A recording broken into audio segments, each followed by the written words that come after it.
Long range surface to air missiles का engagement, I think जो हमने LR सैम्स, जो लॉन्ग रेंज सैम्स खरीदी थी, जो S-400, they turned out to be a game changer in this. उनकी long range, the radars, the missile system could threaten the enemy aircraft well inside their own territory. तो हम कुछ ऐसा कर पाए कि वो अपने टेरिटरी में भी ऑपरेट नहीं कर पाए. इनकी रेंज उनके वेपन्स की रेंज से ज्यादा थी, तो वो कभी वेपन रिलीज रेंज तक भी नहीं आ पाए थ्रेटन हुए बगैर, और जो आए फिर उनको क्षति का सामना करना पड़ा. So this was a game changer. I think we again must thank some people. One of them I can see here sitting here, who was a pusher.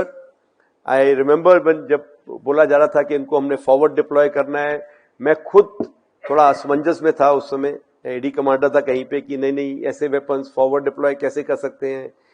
But ये वेपन सिस्टम फॉरवर्ड डिप्लॉय होके दुश्मन के area में बहुत दूर तक मार करके, और because of its high mobility it could shift and we could beat the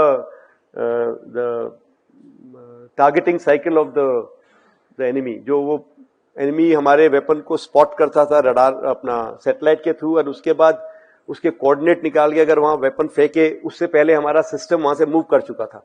तो 2-4 वेपन ऐसी जगह गिरे हैं जहां हमारा सिस्टम पहले था. तो ये बहुत इंपॉर्टेंट था कि ये जो इस तरह का वेपन सिस्टम हमारे पास था. हमारे पास कुछ चैलेंजेस थे, लाइक आइडेंटिफिकेशन, जिसके ऊपर अभी भी काम चल रहा है.